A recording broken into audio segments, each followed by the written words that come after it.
Dubai news one में आप तमाम लोगों को वेलकम करते हैं। जैसा कि आप तमाम लोगों ने थंबनेल के ऊपर भी पढ़ लिया होगा कि अब इस नाम के जो लोग हैं उनकी अमाराती जो आईडी है, जो कार्ड है, वो एक्सटेंड नहीं किए जाएंगे।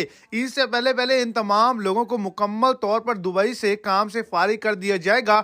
इतना बड़ा ऐलान, इतना बड़ा हुक्मनामा दुबई गवर्नमेंट की जानिब से आखिर क्यों दिया गया है, इसी हवाले से आगे चल के मुकम्मल डिटेल्स आपको इसी शॉर्ट सी वीडियो के अंदर मिल जाएंगी। वीडियो को शुरू से एंड तक लाजमी तौर पर देखें और अगर इस चैनल पर आप फर्स्ट टाइम तो लाजमी से चैनल को सब्सक्राइब कर दें, इस वीडियो को लाइक कर दें और अपने दोस्तों तक इसको ज्यादा से ज्यादा शेयर करें ताकि वो भी इससे फायदा उठा सकें। तो जितने भी लोगों के नाम जो हैं वो फरिश्तों के नाम से मुंसलिक हैं, उनके अब कार्ड जो हैं, जो उनके अमाराती आईडी हैं, वो अब तजदीद नहीं होगी और उनको काम से फारिग कर दिया जाएगा। दूसरे नंबर पर कौन से लोग जो हैं गैर मुल्की जो हैं वो काम से फारिग किए जा रहे हैं, जिनकी उम्र 50 साल है या इससे ज्यादा है।